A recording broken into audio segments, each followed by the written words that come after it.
Michael and I had this conversation earlier before Christmas, 2014, about whether painting was really alive out there, because there seems to be a certain amount of institutional pressure against it. Now, I've heard, sort of people say they wanted to go to art school, but they were told painting was dead, and so they went, well, now we're in the realms of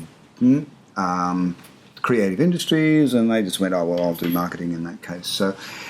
And then there's sort of certain notions that there are pressures against, it's people taking on the sort of, the haptic tongue of the painterly vocabulary. And I thought, well, Michael should know something about this, as a person who teaches painting at Monash. And I was amazed by your thought on that. I think we're going to restrict our conversation to Melbourne. Yeah. But I think you only have to go to Europe or the United States to see that painting is alive and well, or even to a recent Venice Biennale. I think, to be fair to the art schools, I think the popular wisdom there is that image making, or the image making role of painting, has been usurped by photography and video. Now, while there's some truth in that, I think that the kind of flexibility of painting, which is much more difficult to master than either photography or video. Apologies to, but I think most people would agree. Completely agree. And I think that it just has a kind of low-tech flexibility. I mean, my favourite retort is, if people say, is painting dead, I always say, yes, and I believe the guitar is not very well either. So in other words, people are going to be playing guitars for the next 4 million years, and I would maintain that there's always going to be people painting. I mean, painting in Rosenkrantz, Benjamin Buchloh, Hal Foster's art since 1900, painting really comes to a crashing end around about 1984, and after that there's, I think, William Kentridge, Gerhard Richter, one more example, Leon Golob.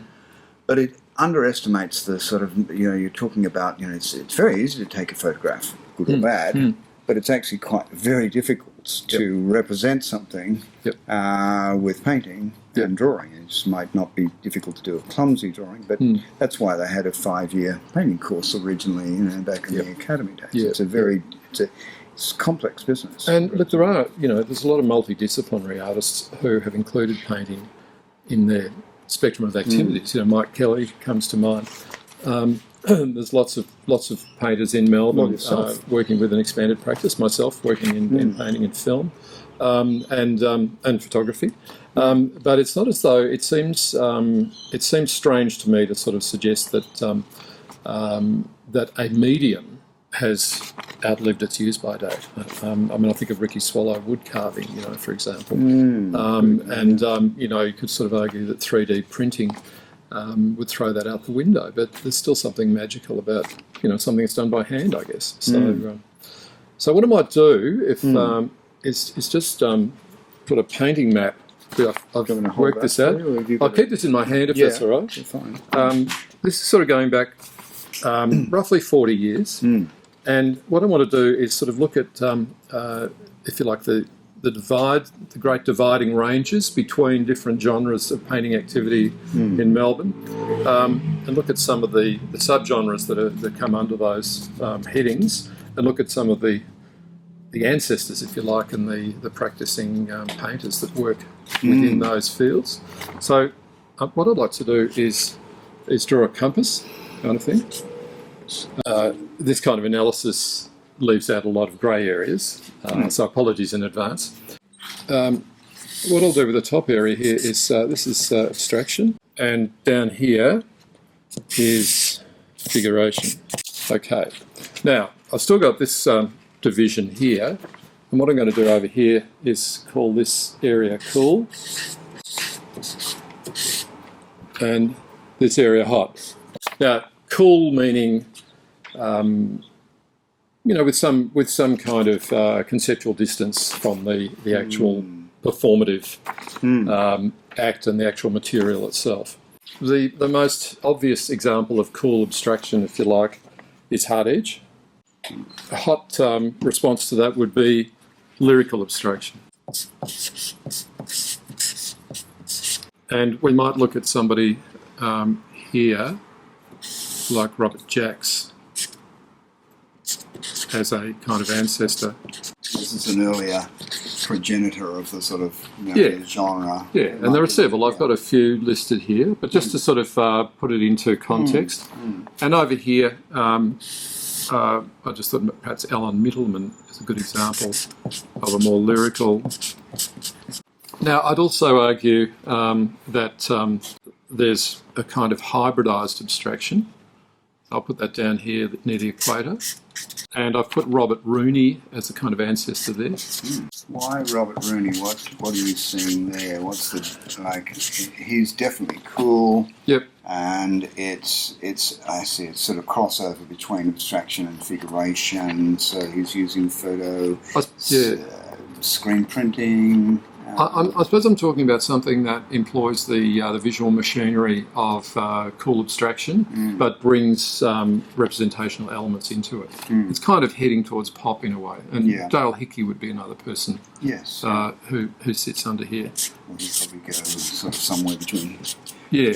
Almost back up there again. But if you remember his paintings of tiles and things like that, they were almost kind of satirising pure abstraction at the time. That I'd have like text-based art, and we might look at somebody like Paul Partos as an ancestor there. Now, just to complicate things, this could probably wander over into the hot area as well, and we could look at someone like Jenny Watson, who you'd never call an abstract artist, but she is text-based, so I'll just put a question mark there.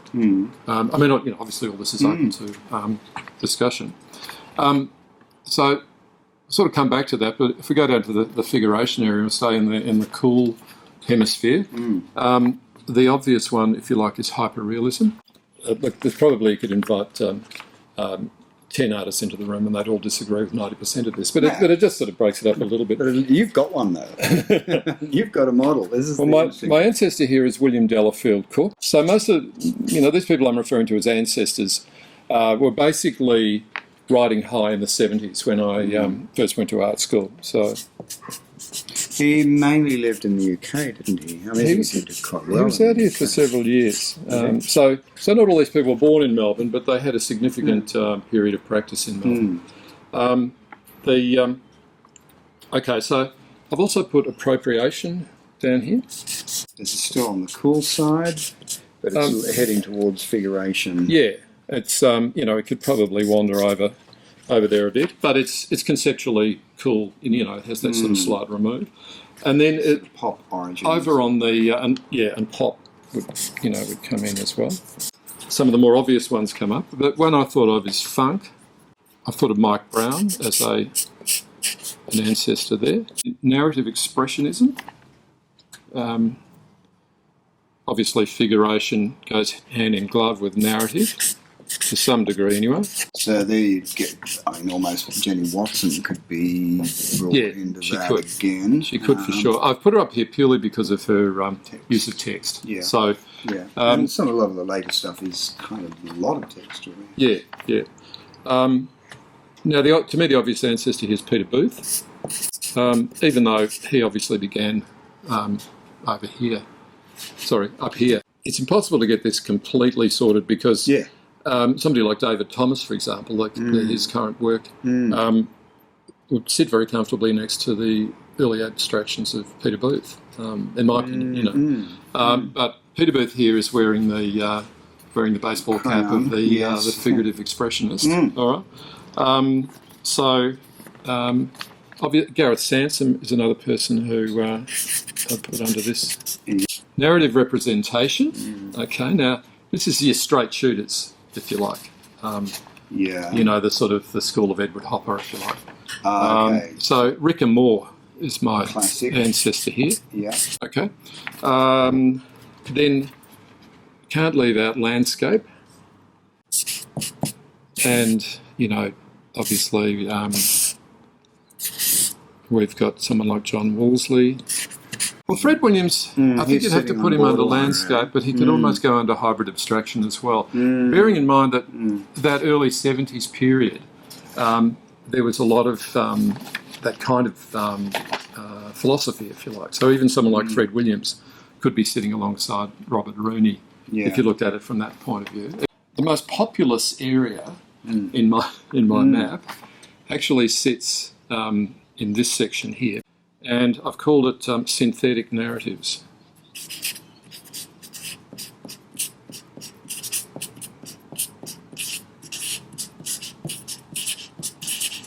And this is if you like, the response of Melbourne painters to postmodernism, I guess. It's the easiest way to put it. Okay, so who's your progenitor? Look, I really struggled to find somebody here. I think most of the people that belong in this category are more recent. I don't think there was much going on that would perhaps fit this banner. I could probably bring in someone. Sansome, I mean, I don't know what you're meaning by this, but I mean, I'm thinking about Gareth's work in the 70s. He could certainly those photographs. Those sort of figures in drag. Those sort of splashy. I'll put him down here as well. And of course, the other thing is there was probably more activity in Sydney on this front. I'd suggest someone like oh no, my mind's gone blank. We were talking about Tim Johnson. Sharp down here. Tim Johnson. Okay. Martin Sharp. You know, there's a lot of people here that would be obviously ancestors or whatever, but we're restricting it to Melbourne. Yeah. In some respects, appropriation ends up being a bit of a newbie. No, it does indeed. Yeah. I mean, and it's got very close links to pop as well. Michael's map makes it clear that many artists still claim painting as their medium of choice. His chart opens up painting as a complex terrain. For me, the point is not the minutiae of differentiation, like is this practice hybrid abstraction, appropriation, or synthetic narrative.